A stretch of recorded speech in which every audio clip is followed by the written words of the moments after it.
So welcome to my layout. People have been asking me for quite a while now to see my layout. Now, there's a reason I don't show it off very much, and that's because it's not finished. And I really like to have things finished before I start showing them off, because otherwise people make comments and you think, oh, I just haven't done that yet, give me a chance. So bear in mind, this is a work in progress, and when you finish your layout, what else would you do? And bear with me as I show you around, and you can see there's quite a lot of work to do.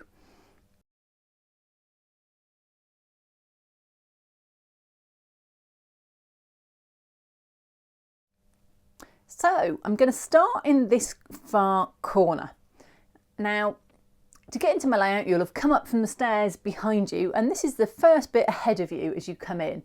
And these are actually rescue buildings from my previous layout, which had grey skies and was single deck.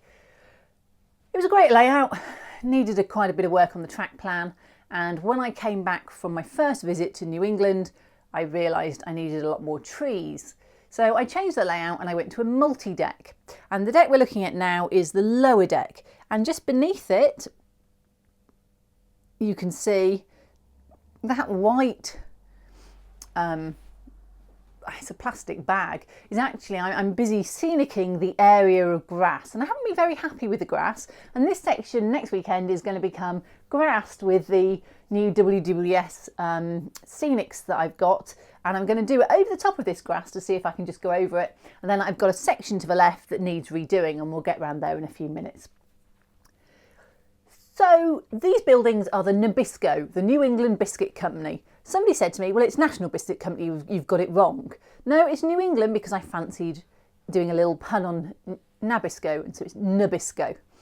The New England Biscuit Company, and it's a Walthers modular kit, just put together, weathered. They're really good kits for doing a lot of very basic manufacturing buildings.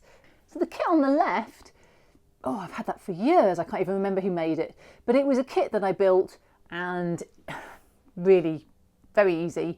Hydrocal walls, and the first time I'd ever used hydrocal, so fun to do, and I really like it as a building material. So I'm going to go round the corner.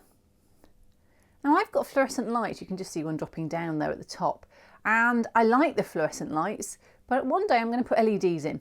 So as we come around the corner, we get to this section here, and it's the start of the old elevated section from my previous layout. This was based on the High Line, which is one of my favourite sort of bits of railway, really. It was great. I went to Hartford National NMRA convention in 2009, and it opened a couple of weeks before, and I was able to walk along the first section and absolutely love it. The idea of it going into buildings, we'll get there in a minute. So this comes in here, and under the elevated section there's going to be a river that flows down. It's actually a mill canal from the back of New England Biscuit Company and comes down this hill with some culverts, which you might have seen on a video or two. There's a few more kits already built, and they're just piled in at the moment. And what I've done is I've mocked up a lot of my plastic kits for space. I've got too many. So they're all just plunked on the layout.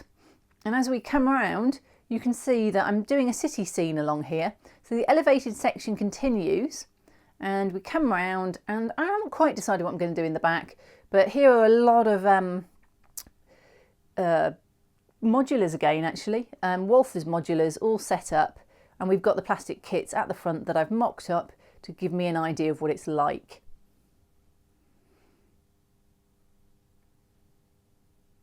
So continuing our look along that side, you might recognise this bit of road as well from a video. And as we get to here, we get to a section where this is going to be Tovey's Textiles, this beige building, and that's based on the High Line I was talking about, and the railway actually runs into it and will have a siding. I might buy another one and make it into a huge building and siding, haven't quite decided. And then we come around the corner. Now, I've tended to do a bit of forced perspective on these, and I've moved a lot of these buildings around, and none of them are set in place. I'm still trying to get that city feel without it feeling overcrowded. So there's some ideas in the corner there, and yeah, we'll have a bit of a play and see what fits when I come to actually do that section. So this section here is some typical city classics buildings, and there'll be a road that you can see coming along the front. So we're still on the lower level, and as we go around the corner, This is a narrow bit because the hatch comes up there for the loft, and I've got some Walther's cornerstone terraces. I want to put some laundry on those, and actually beneath it you can see the white polystyrene blocks are where the storage yards, which run beneath the main level, come up, and they run behind the back of the city scene, behind the elevated section. Very hard to see if you're just standing looking at it, and they run up behind and they come here, and this is the figure of 8 effectively, these two layers, and then this particular point is where they cross. So it's the centre of the figure of 8, and then the figure of 8 is folded on top of itself, and the lower part of the figure of 8 is the storage yard, and the upper part of the figure of 8 is the middle level main line. So as we come around here, it's got one layer of the storage yard, one track that's rising and one track that's falling.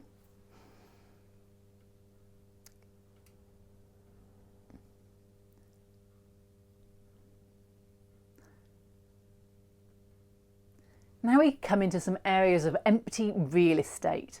These are going to be the steam servicing yard, and this bit that we're looking at now, the track's down for a diesel house, and then there's a machine shop going in front of it. Going further around the corner, you can start to see there's a transfer table, which is a Helljan transfer table, and then so behind the transfer table there's going to be a turntable with two roundhouses, a brick and a stone one, both by South River Model Works.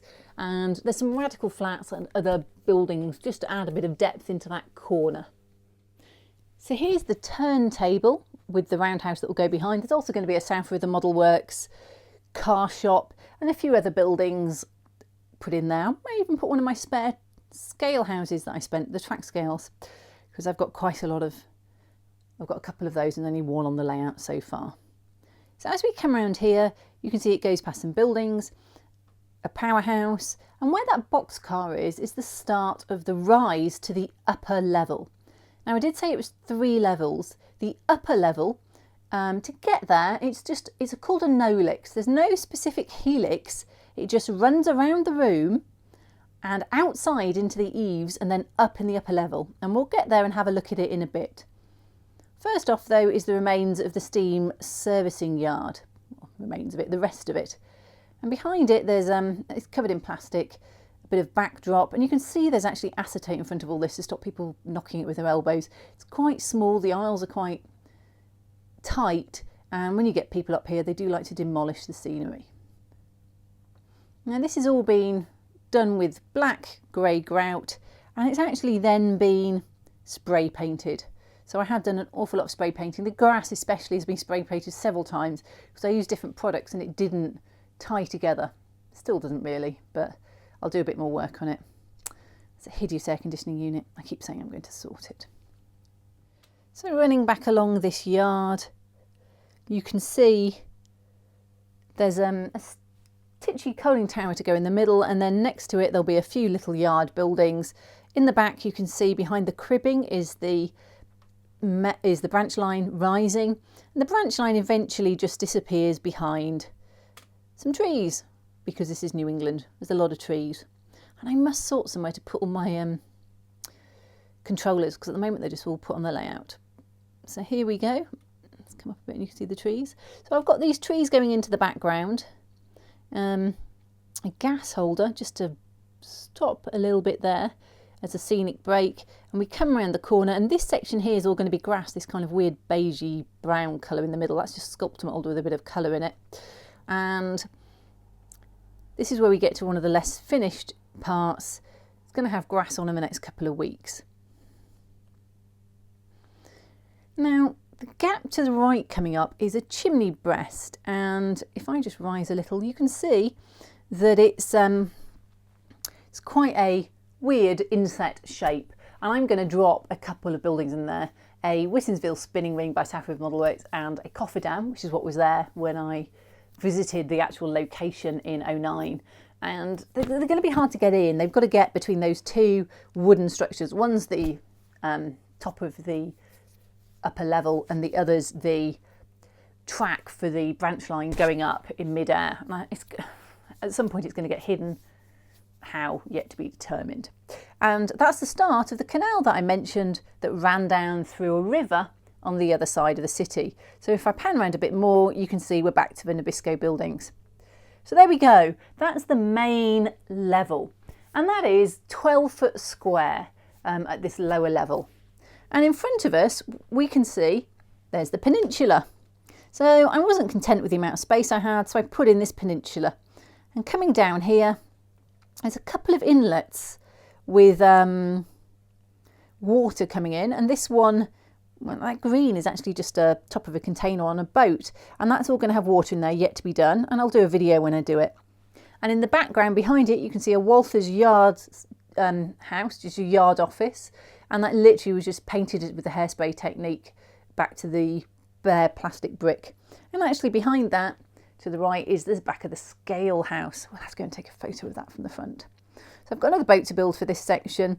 And we come around and we see the start of the dock, all of which needs scenicking. So we've got a float bridge, and we've got a big Walther's cane and a coaling pier, along with a car float and a tug. So here's another view down the peninsula. Walther's tug partly completed, and as you can see as you go back, the float house and the gantry cane. This coaling pier runs around to the steam servicing coal tower, and that's the only place it can really run to from the way the track geometry works. And here we are on the other side of the peninsula. As you come along, you can see there's the coaling pier in front, the car float behind. Coming along, there's some water which was done with Envirotex resin and just various gloss mediums. There's a fine scale miniatures pile driver. I'm probably going to put the sides in because I don't think it would be open in this part of the world. And we come around and we can just see we get to the area. It's going to be one of the future videos, that green packet coming up. It's Metcalf Tarmac sheet. And in the distance going across, you can see various things that need to be hidden, like the air conditioning, where it's actually just an extractor fan pipe, and the rise up to the upper level, and the Nabisco building starting again. So now we're in the upper level.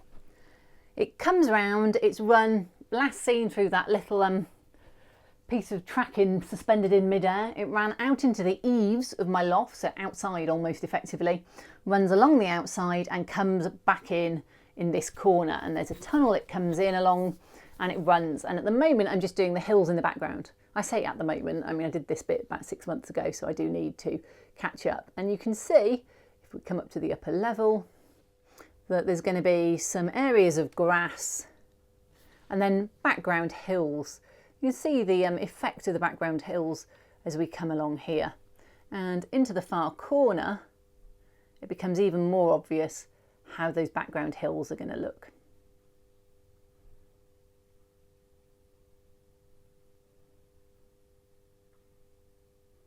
So you can just see the tunnel mouth as I come along this upper level again and pan along. I painted the sky based on, well, basically a sky photo I took when I was in Hertford in July 2009. So they're exactly the right time of year and pattern for what I want to do.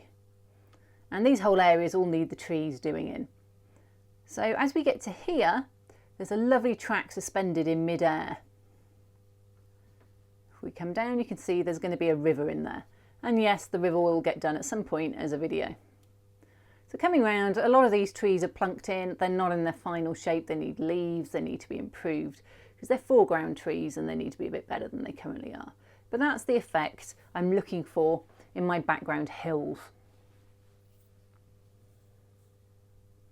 So now we get to an awful lot of gaps. Where you see blue foam, that's generally needing a building. So here we have what's going to be Kingston or Millatt Creamery. Creamery because of the area, and they're both south with the Model X kits, and the blue section can pop in or out, and the idea is I have more kits to build than I have space, so I can do them all on separate dioramas and pop them in or out as I choose. And I have got one diorama in at the moment on the upper level, and that's about it, and even that one's not finished. It's my Treadwell Diorama. So there's a lot of green pauses along this side because I wanted it to be quite different to the city, and I do like the idea of a green pause. I think it's really important. So here's the next section of blue waiting for a building. That might be part of my NMRA achievement programme. Prototype model is certificate, there is a depot that I found. You have to basically model the picture. A depot with 2 RS3s, a couple of boxcars and a caboose in front of it. And I might well put that in there. I was originally going to put in a South of the Model Works kit station, but we'll see. And this glowing expanse of green is also going to be Whitney bent probably. And these background trees are just plopped in. It needs a lot more work on this section. It takes a lot of time to do trees. And I've got a big pile on the floor, precarious pile, ready to go in. So in this corner, as we come around, I can't do these trees yet because I need to build the entire Lamson and Goodnow diorama that's going to plonk into that corner. And that scrunched up brown paper, it is just scrunched up Amazon delivery paper that they use for the packing. And it's in there to represent the fact that there'll be some mid-level sort of trees and hills, probably actually on the diorama base, but I've got to watch the amount you can get in height, because otherwise what happens is your buildings are too tall and you can't get them through my very narrow letterbox fascias. So as we come around the corner, loads more white. As you can see, I haven't really got around here on the Scenicking, and you can see the underlying bones of my layout, which is maybe a little bit scrunched up paper, something like that, and then just plaster cloth plunked over the top. And eventually I will put on maybe a scatter of green or some, I actually put on the background hills, I put some thicker green gunk, which was a mix of plaster and paint and anything else, and I just brushed it on with a brush to give it a little bit more thickness, but not too much, because I want to be able to push all of those tree trunks through it. And because I'm going to put so many tree trunks through, I don't want it to be a really solid anything.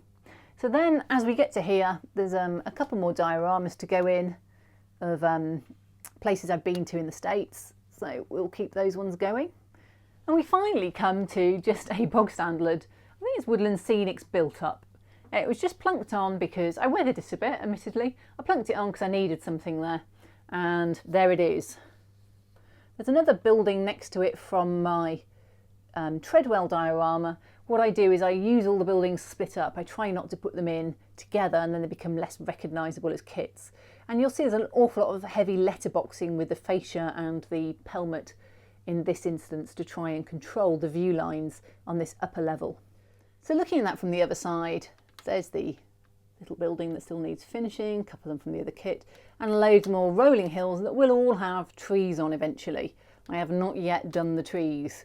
There's a lot of them. I've got a lot of medium-sized trees to give a bit of forced perspective. And then we get to a blooming great rock face because no layouts can tact without a huge rock face. And if you look at this rock face, you can see it's actually a cripple bush rubber rocks. Very good, needs a bit of work. And in the background, you can see my Martin Machine diorama that I really, really love. It's a great diorama, and you'll have seen photos of it on my layout when I built it. And loads of trees again, background trees. And as we come around the corner, we get to the river scene, which was probably the first video I did in earnest a couple of years ago, and it was how to clean dirty water. And I think it needs another clean, because if I look at it, there is definitely a lot of dust on it still. So still needs the foreground scenery doing on all this section. I did a different type of background tree there to what I'm doing on the rest of the layout. And we finally get round to the start of my Treadwell diorama. Now this is by no means finished. I still need to do all of the flashing on the roof, because I decided to flash those jutting out bits of roof section, and I need to do all the scenery on it. You might wonder why there's a giant black bit in front. It's because I haven't actually cut the fascia yet to the size of the diorama, and I'm waiting to do that when I've done the scenery so that it actually matches. And that fascia is going to be used for multiple dioramas, because this is one area where there's actually 3 kit buildings I can put in. And then we're going to get a scenic break, which is probably going to have green on, because I like green on my scenic breaks, before we come round to the very last diorama on the top level, which is going to be Rug, which is another South with the Model Works kit. And I have been to that one as well. So most of these ones at the moment are places I've been to. Before we finally get round to the top and into the far corner where the tunnel comes out. So that's the upper level done. So a few generic things to say about my layout.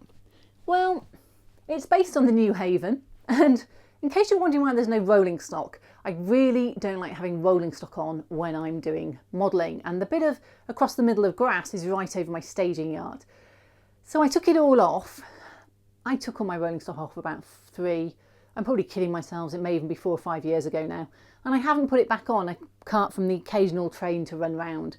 And that's a real problem because I'm not really getting any playing on trains done. But I need to get a few more bits of grass done. I would like to get them more scatter on all the areas on the top and make sure that all of that mucky glue, partly because I use quite liquid white glue with an IPA spray to start with, and it can end up quite wet and it can drip. And I just don't want my nice rolling stock being covered in gunk. Now, having said that, I have got a lot of it out on open shelves beneath the layout, and it has over the years managed to get a really large, deep amount of dust because scenery work does produce dust. So the whole lot needs to be sorted. And I have a very good friend, Paul Hobbs, who's coming over from New Zealand in November this year to spend 3 weeks with me. He's here for 4 weeks, and hopefully, I think he's going somewhere else for the first week.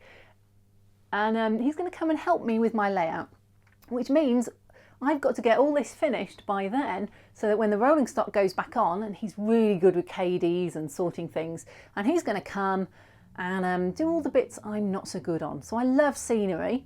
He's a radio technician, so I'm hoping he'll sort my sound system out, which used to be attached to my old laptop, which I no longer have. I probably have the sound files somewhere, but we may have a rethink on how that's going to work. He's also going to come along, I'm hoping, and help me with my lighting circuits, because I've managed over the years to put in all the buildings, and I might put in, I don't know, 20 incandescent bulbs, and they run on 18 volts, and then somewhere else I've got 6, and that runs on 9 volts. So I've got a huge number of different requirements for voltage around on my lighting circuit, which I would like to bring all the way down to the same level and just have one 3-volt circuit for all the LEDs and one 12-volt circuit or something for the rest of the stuff that's lit. And I would like there to be a lot of lights, and eventually when I put the LEDs in as well as the fluorescents, I'll be able to do a night scene. And I think for city that's really important. Though I've got to say my branch line will look pretty dark most of the way around because there's no real lights for 3/4 of it. So that's really where I am on the layout. You can see that there's a lot to do. You can see there's a lot of trees, so you will get some videos on trees eventually, but I want to finish off some of these and make sure that I'm really happy with the method first, which I am, but it involves an awful lot of spray glue, and the carpet has a very spray glue feel now in some sections. So there we go. A lot of work to do, a lot of work, especially if you want to do it to a fine scale standard, which I do. And what I'm in danger of doing, and I find I'm doing more and more, is I'm rushing things to get them done. So in some ways I'm deliberately not pushing myself to finish it, and I'm doing one little thing at a time. And one of those little things might well be my scale house, and I needed to do it so I could put some tarmac down to do a tarmac video when I was doing the road video. And then it took 13 weeks of video to get the scale house done, and it's one little scale house. It's only a couple of inches, well, it's not even a couple of inches wide and a couple of inches long, and it took a long time. And that's just one of the things I've accepted, that if you want your layout to look really good and really detailed, it's going to take time. And it's not my only hobby, it's not the only thing I spend my time on, so it'll get done, and it will all get done, and you'll be able to see the progress over the next few years. But if I finish it, what would I do then?